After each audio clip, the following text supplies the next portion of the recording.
Hi all, ಎಲ್ಲರಿಗೂ ನಮಸ್ಕಾರ. Welcome back to another simple healthy diet plan video. ಎಲ್ಲರೂ ಹೇಗಿದ್ದೀರಾ? ಎಲ್ಲರೂ ಚೆನ್ನಾಗಿದ್ದೀರಾ ಅಂತ ಅಂದ್ಕೊಂಡಿದ್ದೀನಿ.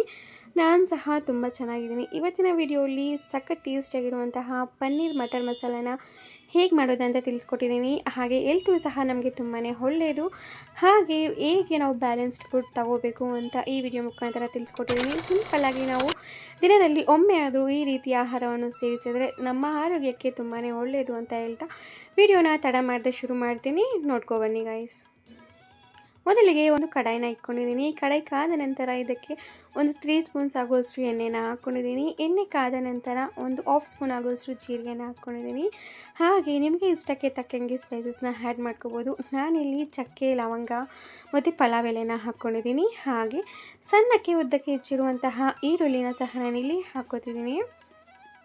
ಈರುಳ್ಳಿ ಎಲ್ಲ ಲೈಟಾಗಿ ಫ್ರೈ ಆಗೋವರೆಗೂ ನಾವು ಇದನ್ನು ಫ್ರೈ ಮಾಡ್ಕೋಬೇಕಾಗುತ್ತೆ. ಒಂದು 2 ನಿಮಿಷ ಕಾಲ ನಾವು ಫ್ರೈ ಮಾಡಿಕೊಂಡ್ರೆ ಸಾಕು. ಈಗ ನಾವು ಒಂದು ಮಸಾಲೆ ಪೇಸ್ಟ್ನ ರೆಡಿ ಮಾಡ್ಕೊಳ್ಳೋಣ. ಇದಕ್ಕೆ ಬೇಕಾಗಿರುವ ಇಂಗ್ರೀಡಿಯೆಂಟ್ಸ್ ಏನು ಅಂತಂದರೆ ಶುಂಠಿ, ಬೆಳ್ಳುಳ್ಳಿ ಮತ್ತು ಬಾದಾಮಿ, ಗೋಡಂಬಿ, ಸ್ವಲ್ಪ ಕೊಬ್ಬರಿ ಮತ್ತು ಒಣಗಿರೋ ಮೆಣಸಿನ್ಕಾಯಿ. ಇದನ್ನೆಲ್ಲ ನಾವು ಸ್ಮೂತಾಗಿ ಪೇಸ್ಟ್ ಬರಬೇಕಾಗುತ್ತೆ. ಇಲ್ಲಿ ನೋಡ್ಬೋದು ಸ್ಮೂತ್ ಪೇಸ್ಟ್ ನಾನು ಮಾಡ್ಕೊಬಂದಿದ್ದೀನಿ. ಈಗ ಆ ಪೇಸ್ಟ್ನ ಅದೇ ಕಡೆಗೆ ಹಾಕ್ಕೊಂಡು ಚೆನ್ನಾಗಿ ನಾವು ಒಂದು 2 ನಿಮಿಷ ಕಾಲ ಫ್ರೈ ಮಾಡ್ಕೋಬೇಕಾಗುತ್ತೆ.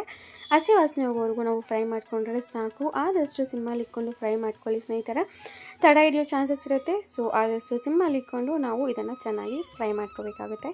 ನಂತರ ಇದಕ್ಕೆ ನಾವು ಒಂದು 2 ಟೊಮೆಟೊನ ಹಾಕ್ಕೋಬೇಕಾಗುತ್ತೆ. ಟೊಮೆಟೊನ ನಾನು ಪ್ಯೂರಿ ಮಾಡಿಕೊಂಡು ಹಾಕ್ಕೋತಿದ್ದೀನಿ.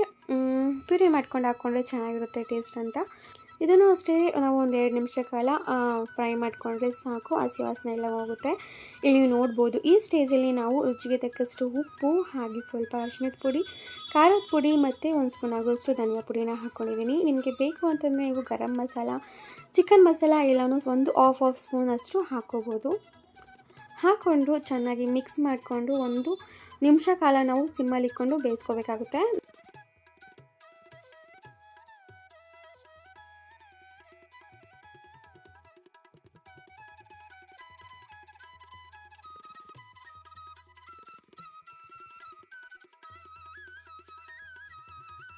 ನಂತರ ಇದಕ್ಕೆ ಒಂದು 2 ಸ್ಪೂನ್ಸ್ ಆಗುವಷ್ಟು ಮೊಸರನ್ನು ಹಾಕ್ಕೊಂಡಿದ್ದೀನಿ. ಮೊಸರನ್ನು ಹಾಕ್ಕೊಂಡು ಚೆನ್ನಾಗಿ ಮಿಕ್ಸ್ ಮಾಡಬೇಕಾಗುತ್ತೆ. ಮೊಸರನ್ನು ಹಾಕ್ಕೊಂಡು ಚೆನ್ನಾಗಿ ಮಿಕ್ಸ್ ಮಾಡಿದ ನಂತರ ಇದಕ್ಕೆ ನಾನು ಒಂದು ಟೀ ಸ್ಪೂನ್ ಆಗುವಷ್ಟು ಸಕ್ಕರೆನ ಹಾಕ್ಕೊಂಡಿದ್ದೀನಿ. ಟೇಸ್ಟ್ ಚೆನ್ನಾಗಿರುತ್ತೆ ಅಂತ.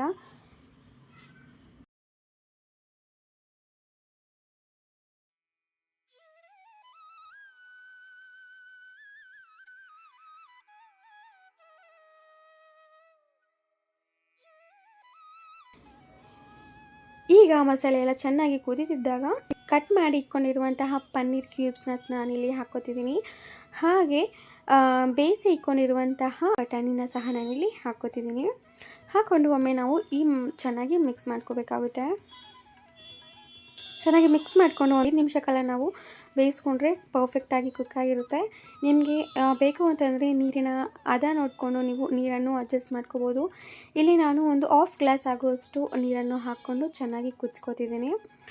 ನಾನು ಚಪಾತಿಗೆ ಮಾಡ್ಕೋತಿರೋ ಕಾರಣ ಅಷ್ಟೊಂದು ನೀರನ್ನು ಹಾಕಿಲ್ಲ. ನೀರಿನ ಹದ ನೋಡಿಕೊಂಡು ನೀವು ಕನ್ಸಿಸ್ಟೆನ್ಸಿಯನ್ನು ಅಡ್ಜಸ್ಟ್ ಮಾಡ್ಕೊಳ್ಳಿ ಸ್ನೇಹಿತರೆ. ಇಲ್ಲಿ ನೋಡ್ಬೋದು ನೀವು ಪರ್ಫೆಕ್ಟಾಗಿ ಕುಕ್ ಆಗಿದೆ. ಈಗ ಲಾಸ್ಟಲ್ಲಿ ಸ್ವಲ್ಪ ಕೊತ್ತಂಬರಿ ಸೊಪ್ಪನ್ನ ಹಾಕ್ಕೊಂಡು, ನಿಮ್ಮ ಹತ್ರ ಕಸೂರಿ ಮೇಥಿ ಇದ್ದರೆ ಅದನ್ನು ಸಹ ಹಾಕ್ಕೊಂಡ್ರೆ ಪರ್ಫೆಕ್ಟಾಗಿರುವಂತಹ ಪನ್ನೀರ್ ಮಟರ್ ಮಸಾಲ ರೆಡಿ ಅಂತಲೇ ಹೇಳ್ಬೋದು. ಇದರಿಂದ ನಮಗೆ ಬೇಕಾಗಿರುವ ಪ್ರೋಟೀನ್ ಅಂಶವನ್ನು ಸಿಗುತ್ತೆ. ನಾವು ಸಹಜವಾಗಿ ವಾರ ಇದ್ದಾಗ ನಾವು ನಾನ್ ವೆಜ್ ತಿನ್ನಲ್ವಲ್ಲ, ಆ ಥರ ದಿನದಲ್ಲಿ ನಾವು ಪ್ರೋಟೀನ್ಗೋಸ್ಕರ ನಾವು ಈ ಪನ್ನೀರನ್ನ ತಗೊಂಡ್ರೆ ಪರ್ಫೆಕ್ಟಾಗಿ ಬ್ಯಾಲೆನ್ಸ್ ಆಗುತ್ತೆ ಅಂತಲೇ ಹೇಳ್ಬೋದು. ಇಲ್ಲಿ ನೋಡ್ಬೋದು ಪರ್ಫೆಕ್ಟಾಗಿ ಪನ್ನೀರ್ ಮಟರ್ ಮಸಾಲ ರೆಡಿಯಾಗಿದೆ. ಚಪಾತಿ ಜೊತೆ ಅಂತೂ ಅಮೇಜಿಂಗ್ ಆಗಿರುತ್ತೆ. ನೀವು ಒಮ್ಮೆ ಟ್ರೈ ಮಾಡಿ ನೋಡಿ. ಇಲ್ಲಿ ಮತ್ತು ನಾನು ಕಾರ್ಬೋಹೈಡ್ರೇಟ್ಸ್ಗೋಸ್ಕರ ಚಪಾತಿ ತೊಗೊಂಡಿದ್ದೀನಿ. ಅದರಿಂದ ನಮಗೆ ಎನರ್ಜಿ ಅನ್ನೋದು ಸಿಗುತ್ತೆ. ಮತ್ತು ಪನ್ನೀರ್ ಮಟರ್ ಮಸಾಲೆಯಿಂದ ನಮಗೆ ಬೇಕಾಗಿರೋ ಪ್ರೋಟೀನ್ ಸಿಗುತ್ತೆ. ಮತ್ತು ಮೊಟ್ಟೆಯಿಂದನೂ ಅಷ್ಟೇ ಪ್ರೋಟೀನ್ ಅನ್ನೋದು ಸಿಗುತ್ತೆ. ಮತ್ತು ಸೌತೆಕಾಯಿ, ಪಪ್ಪಾಯಿಯಿಂದ ನಮಗೆ ಜೀರ್ಣಾಂಶಕ್ಕೆ ತುಂಬ ಒಳ್ಳೆಯದಾಗುತ್ತೆ ಸ್ನೇಹಿತರೆ. ಥ್ಯಾಂಕ್ ಯು ಸೋ ಮಚ್ ಎಲ್ರಿಗೂ ಫುಲ್ ವಿಡಿಯೋ ನೋಡಿದ್ದಕ್ಕೆ. ಖಂಡಿತ ಇನ್ನೊಂದು ವಿಡಿಯೋಲಿ ಮತ್ತೆ ಸಿಗೋಣ. ಬಾಯ್ ಬಾಯ್.